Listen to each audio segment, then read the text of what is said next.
Hello everyone, this is Investing with Envy and welcome back to another video. If you didn't know, I tend to check Cathy Woods' buys and sells almost on a daily basis. Obviously, Cathy Woods is somebody to pay attention to because she's had so much success recently, and as she continues to invest into growth stocks that will change our lives for the better. A lot of these stocks had a huge run, especially last year, but recently, this year, they've seen a slight decline because the type of growth that was seen last year was not sustainable. I first remember seeing Cathy Woods on CNBC about 3 years ago when she said that Tesla would become a $4,000 stock, and that was even before the stock split that happened recently. I remember thinking how this was such a crazy price prediction, and I thought she was one of those people that got on TV that tried to create that shock value by saying outrageous things. After really looking into what Cathy Woods has been trying to do with investing into these high growth stocks that will change our lives as technology improves, I became a believer. While looking into her funds, especially her RK ETF, which is her biggest fund, I started noticing that she's buying stocks in a particular sector. She's extremely bullish about this sector and has been on record that she sees Tesla-like growth in the next coming years. If I look backward, as you well know, Tesla accounts for almost a fifth of the return that you have generated in that 5-year time span. Which of your current holdings, Cathy, do you think will supply the biggest lift in the next 5 years? Tesla's still in the running, but I would have to say the biggest upside surprises are going to come from the genomic space. And that's because the convergence of DNA sequencing, artificial intelligence, and gene therapies, importantly CRISPR gene editing, are going to cure disease. That convergence is going to cure disease. Now we have real science and technology surfacing the mutations in our genomic profile. And as they surface those mutations, what do we see? We see the earliest manifestations of disease. And now, with the combination of artificial intelligence and gene editing, we're able to both anticipate diseases and cure them potentially.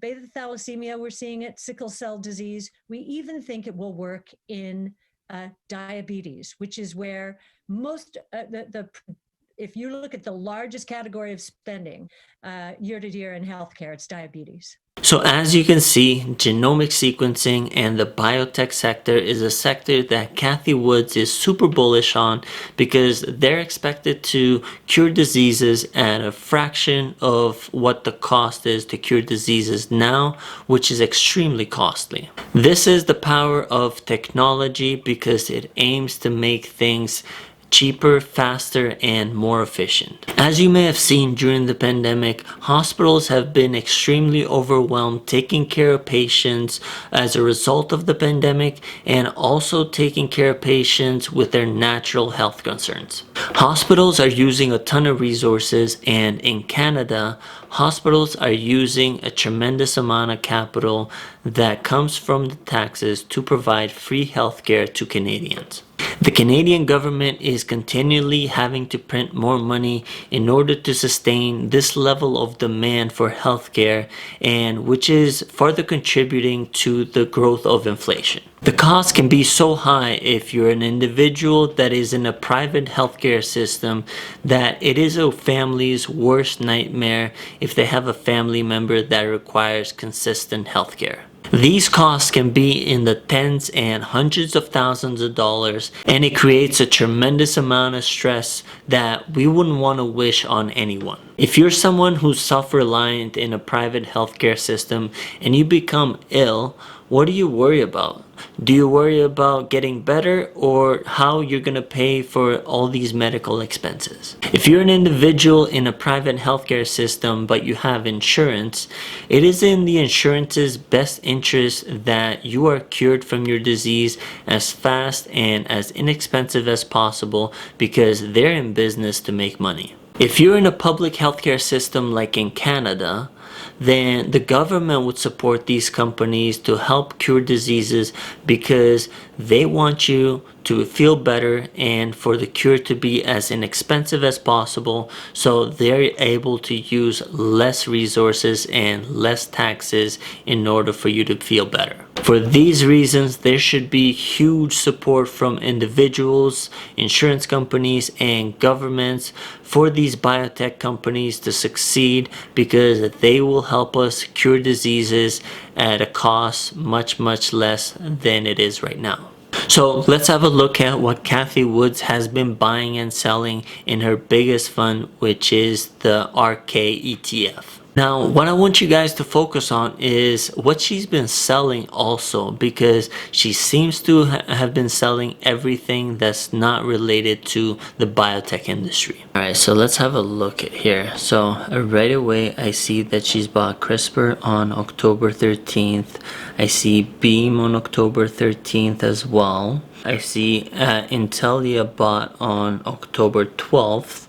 And also CRISPR on October 12th, Teladoc on October 12th as well, and also on October 11th she bought Teladoc. CRISPR was bought again on October 11th, and Intelia also at the bottom there on October 11th.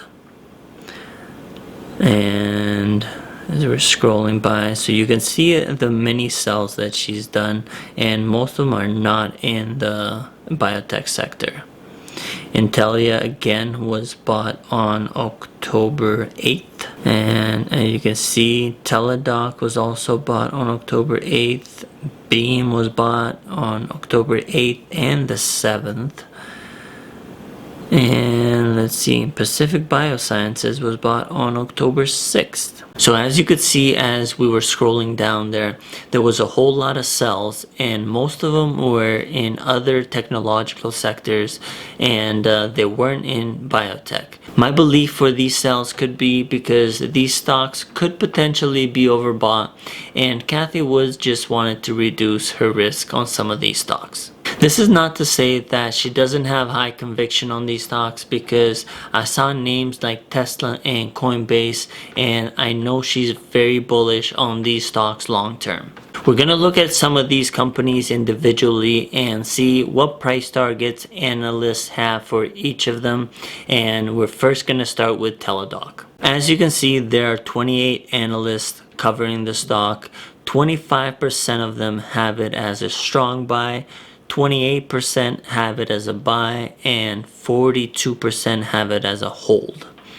The lowest price target is $125, with the average price target being $193, and with a high price of $291.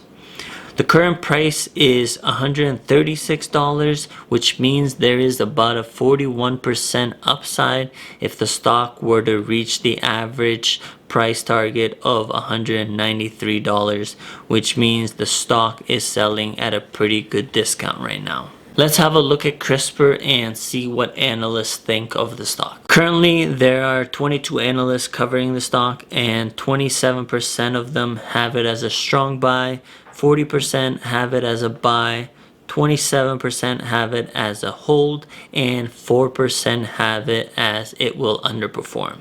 The lowest price target is $101, with the average price target being $160, and with the most bullish analyst having the price target of $220. Currently, the stock is at about $98, which means there's a potential 62% upside if the stock were to reach the average price target of $160. Again, this is showing that CRISPR is trading at a discount right now, and it could be a potential buy as well. Next up is Beam, and this is another biotech stock that's been beaten down recently since it reached its all-time high not too long ago.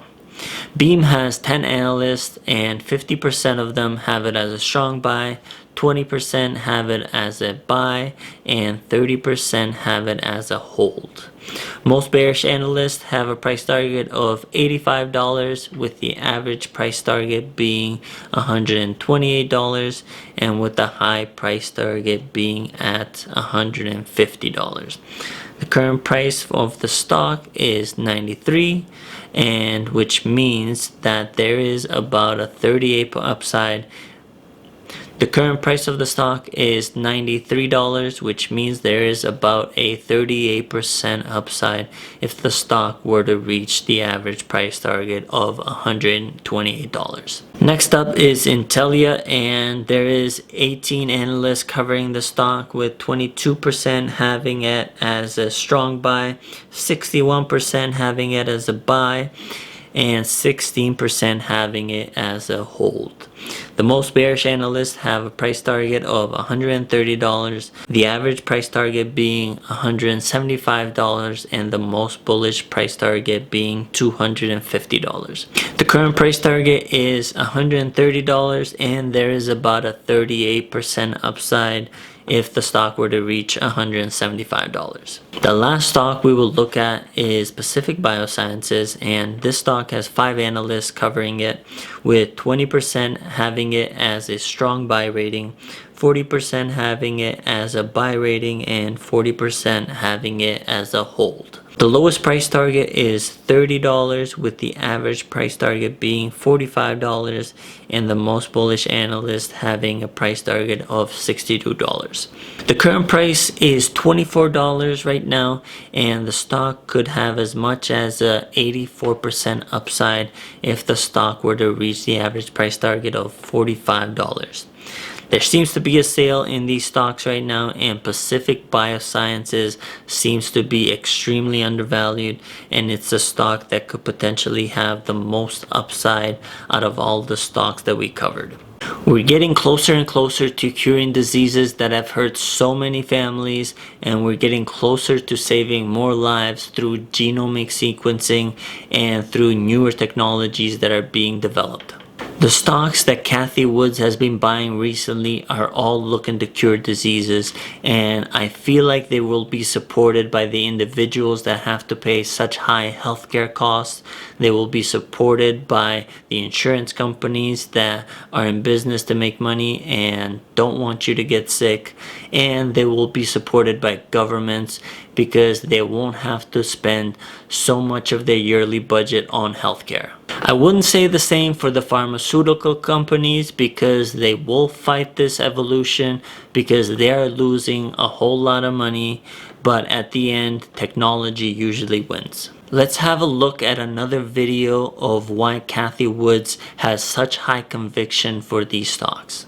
If I had told you or any investor in the late 90s that there were going to be 3 companies with the foundational patents behind CRISPR, Cas9, which is the most advanced gene editing flavor, I'll say, these days. And I had told you these companies are going to cure diseases that have been the scourge of human existence, right? They're going to be able to cure pediatric blindness or cancer, as I mentioned before.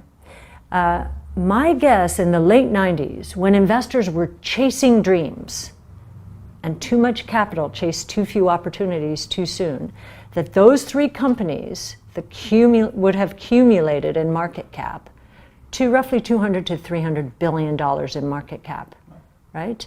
They would have, because they'd get a royalty on every therapeutic that was going to be developed. And today we think the recurring revenue base in terms of the therapies just for single gene caused diseases, we think that's a recurring revenue base of $75 billion. They'd get 10% of that. Single genes are responsible for only 2% of all diseases. That's just the beginning. So the idea of $200 to $300 billion, certainly in the bubble, easy. Today, those 3 stocks in the market together can't even reach $5 billion in market cap. Now think about it. Apple is a $1 trillion market cap company, and it's changed our lives, and we love our Apple phones and AirPods and watches. But Apple is not curing cancer. It's not curing disease. These companies, we believe, will, but there's so much fear in the marketplace, and there are all kinds of reasons to avoid them. The cap is too small, or which is this kind of circular reasoning. The cap is too small, or they've just entered human trials. I'll wait to see what happens. Well, that'll be too late if these human trials are successful. One of the first one being pediatric blindness. A baby born blind, you correct that programming error, the baby can see. It works in mice, it works in non-human primates. If it works in human beings, think about what the reaction will be. Well, we'd prefer to be in the stocks before that reaction. So as you can see, there's a tremendous opportunity here for these stocks to have a huge bull run in the next 5 to 10 years. The healthcare industry is huge, and there's a tremendous amount of opportunity here, and that is why the ARK-G ETF from Cathy Woods is one of my biggest holdings, because I see the potential and what this could bring to me in the future. Again, guys, I am not your financial advisor, so please do your own research when buying and selling any stocks, because you are ultimately responsible for your own success and failure. If you did enjoy this video, please click the like and subscribe and hit that notification bell so you get alerts whenever I do upload another video, and I truly appreciate it. Again, this is Investing with Envy, and I will see you on the next video.